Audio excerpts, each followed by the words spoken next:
La Bible a écrit noir sur blanc que c'est Isaac qui devait être sacrifié. Dans la vie, il faut être honnête. C'est écrit que c'est Isaac. Mais nous, on conteste pour plusieurs raisons et nos arguments sont les suivants.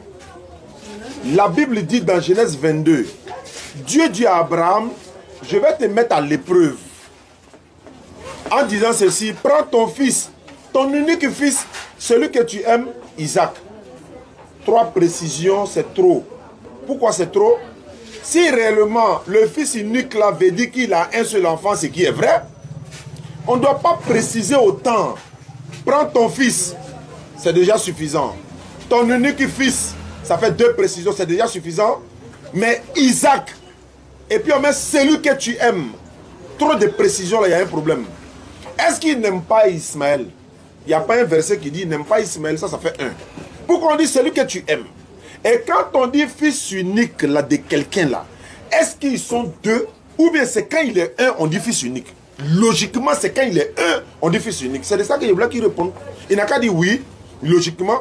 Quand on dit unique, c'est parce qu'il est 1. Voilà pourquoi il est ramené dans Jean 3,16 là.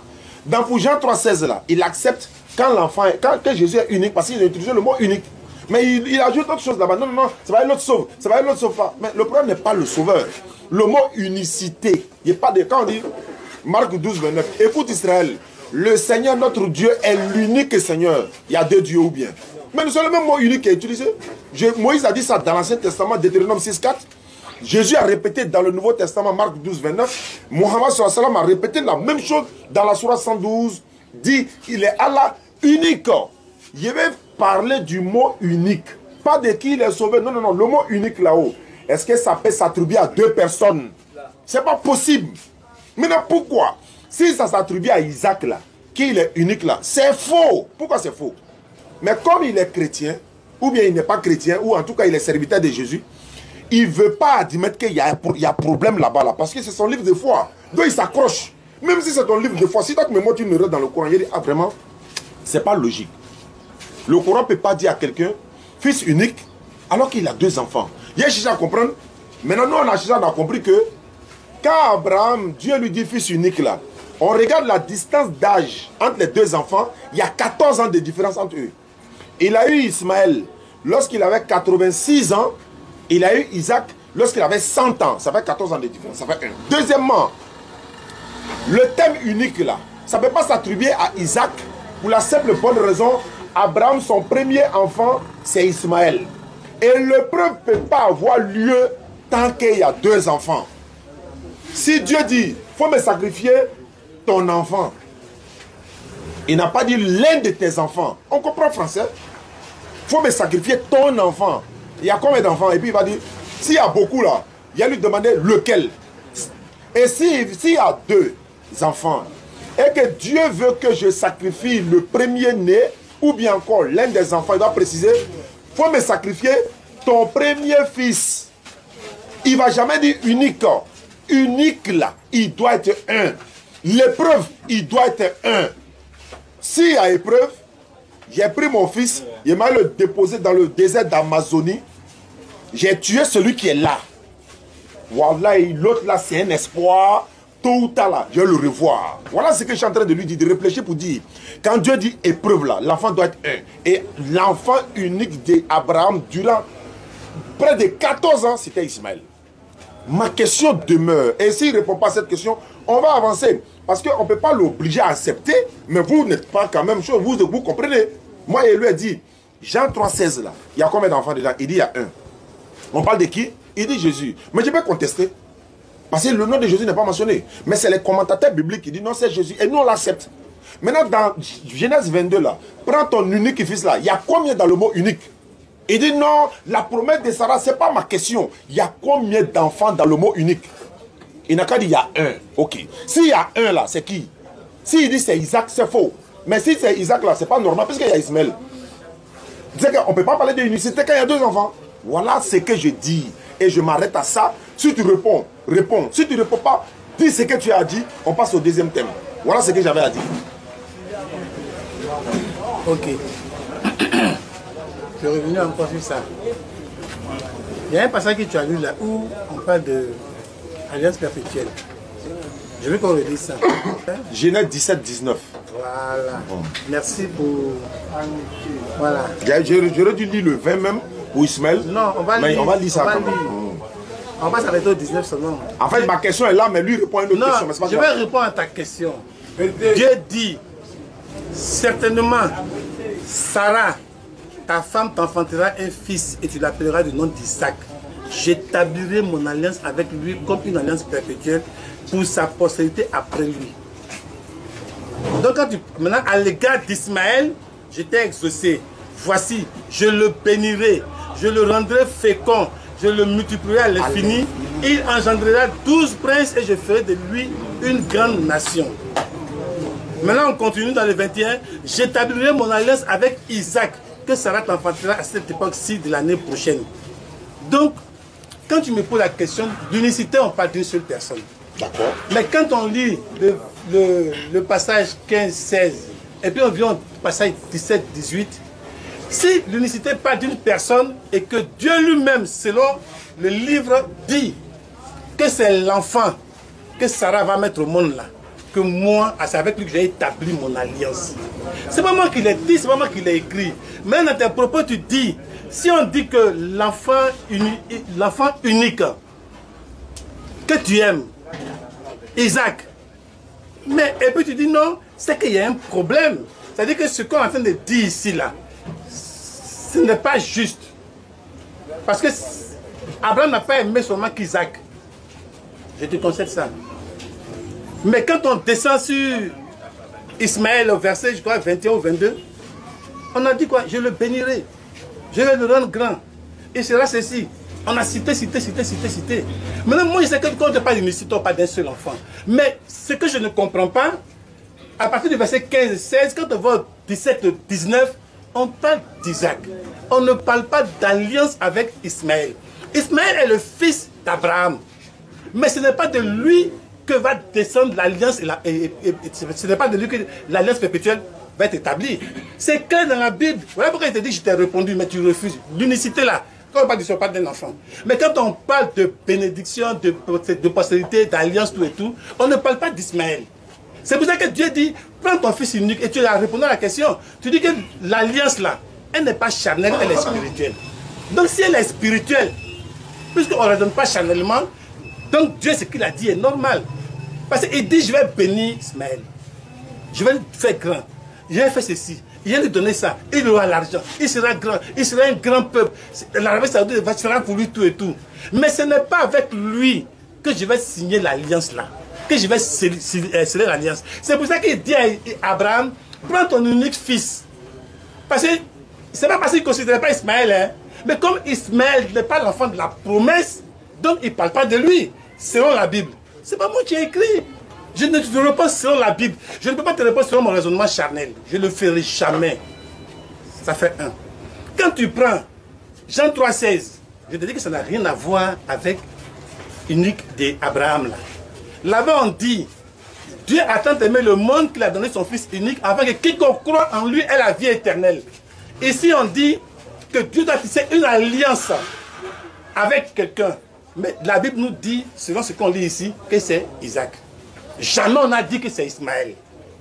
Donc, si je dois raisonner comme toi, je vais dire qu'il y a un problème. Tu comprends? On n'a pas encore touché au Coran. Hein? Je vais dire qu'il y a un problème. Tu comprends un peu ce que je veux dire?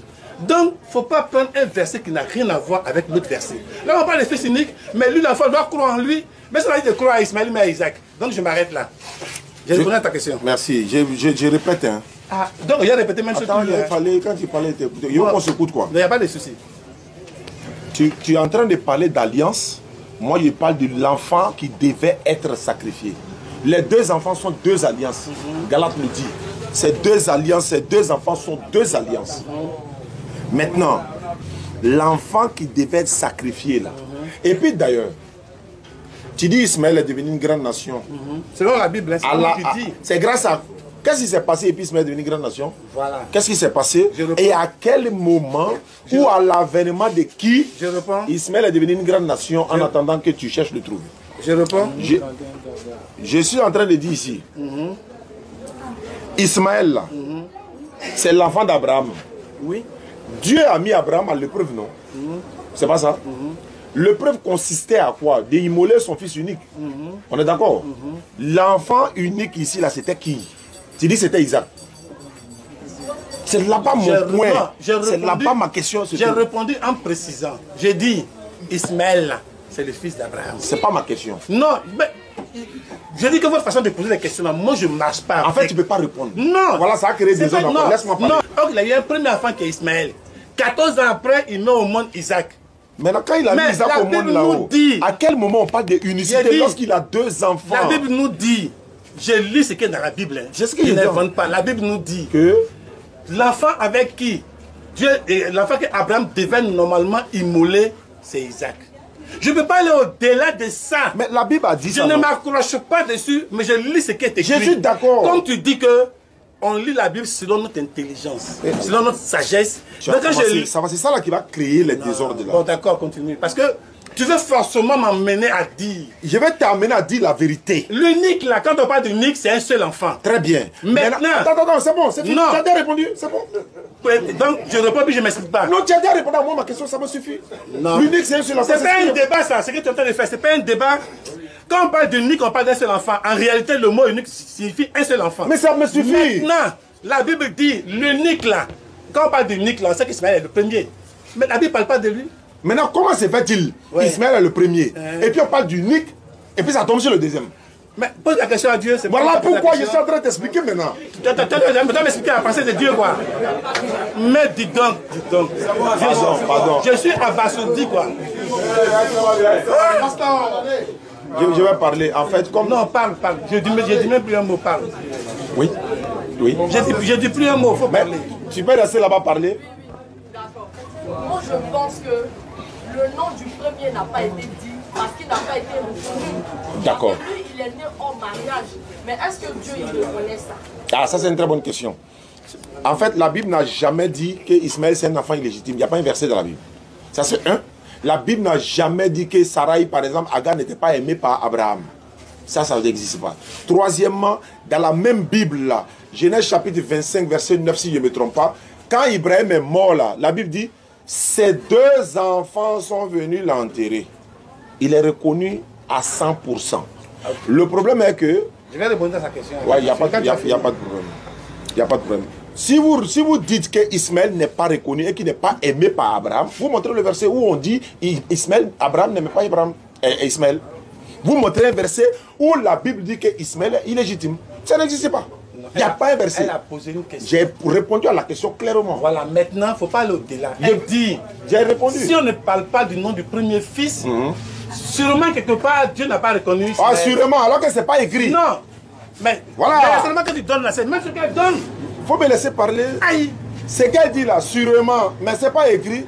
Ce qu'elle dit là, ce n'est pas écrit. Ce qui est écrit là, c'est ce que, en fait, c'est la partie là, vous ne voulez pas répondre. Elle est chrétienne? Oui. Ok. Normalement, elle était venue pour qu'elle et moi on échange au bureau, on avait un programme. Mais comment il venait ici, donc il est défini. Non, j'ai posé la question. On va au bureau. Il n'y a pas de souci. Je répète ceci. L'enfant unique de quelqu'un là, ma soeur, il ne peut pas avoir 2 enfants quand on parle de l'enfant unique de quelqu'un. Il ne peut pas avoir 2 enfants quand on parle de l'enfant unique de quelqu'un. Tu ne peux pas démonter ça là. Non, ça on ne discute pas ça. Merci beaucoup. C'est vrai. Maintenant, attends, il a fini. Voilà, vas-y. Ça, on est d'accord, non? Oui, je suis d'accord. Donc, quand c'est un seul enfant, et puis on dit à Abraham, ton unique fils là, pourquoi c'est 2? Donc, il y a un mensonge. Il y a mensonge. Voilà. Il va te dire. C'est là que je voulais que tu en viennes. Il a prouvé. Il a prouvé le mensonge. C'est là que je voulais que tu en viennes. Attends, il a prouvé le mensonge. C'est moi qui ai dit, non? Oui, prouve le mensonge. Alors, je répète encore. Vous voyez que, c'est-à-dire que là, ceux qui ont écrit la Bible là, ils veulent écarter le sauveur de l'humanité, Mohammed sallallahu alayhi wa sallam, de la course à l'apostolat. Je lui ai demandé, à partir de qui Ismaël est devenu une grande nation? À partir de qui? Parce que Dieu dit, il deviendra une grande nation. Il n'a pas encore répondu. Hein. Maintenant, qui a fait que Ismaël est devenu une grande nation? Qui? Des réponses. Ouais, il faut répondre. On va lire dans la Bible. Mais la Bible est claire dessus. Va prendre l'enfant, parce que moi, dans mon plan, là, je dois le bénir. Je ferai de lui une grande nation. Mais quand on va chez Sarah, Dieu dit, l'enfant qui naîtra de Sarah, là, c'est lui, avec lui, je vais tisser une alliance. Où est la réponse à ma question? Non, grâce à qui? C'est toi. Ismaël est devenu une grande nation. Mais c'est grâce à Dieu. Non. Qui est sorti d'Ismaël et puis il est devenu une grande nation? Qui est sorti d'Ismaël et puis il est devenu une grande nation? Qui est sorti d'Ismaël? Je ne comprends pas la question. Il dit, la réforme. Dieu dit, je ferai d'Ismaël une grande nation. C'est à quel moment et par qui il est devenu une grande nation? À quel moment? Où est cette grande nation là? Où ça est? Aujourd'hui, tu ne vois pas la bénédiction qui est chez les musulmans. Mais qui a fait ça? C'est Dieu. Par qui? Mais c'est Abraham qui a enfanté l'enfant. L'enfant qui est sorti de la descendance d'Ismaël là, c'est qui? Je ne sais pas quelle est la descendance d'Ismaël. Tu sais pas? Non, je ne connais pas. Je vous ai dit qu'ils ont caché l'histoire. Non, attends. C'est Mohammed sur la salle.